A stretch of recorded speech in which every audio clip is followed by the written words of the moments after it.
Welcome to Samba Samba. Enjoy the video. You start by confirming which macro recorder you have and where it runs from. Open Settings or Task Manager to locate the process. Once identified, make a quick backup of any macros, export to TXT or CSV because deletions are often irreversible. Next, stop any active recording sessions and disable the app's auto start option so it won't relaunch during uninstallation. This prevents locked files and ensures a clean removal. Make sure to note the install path for the next steps. You proceed to uninstall via Control Panel or Settings apps. Select the recorder and choose Uninstall, following prompts.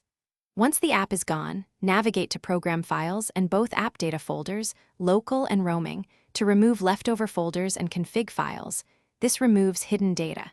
If files are locked, run a file unlocker or reboot into safe mode and delete them. Then search for lingering registry keys, remove only those clearly tied to the recorder, and empty the recycle bin to finalize cleanup. You finish by restarting the system to release residual locks, and then run a trusted anti-malware scan to catch leftover components.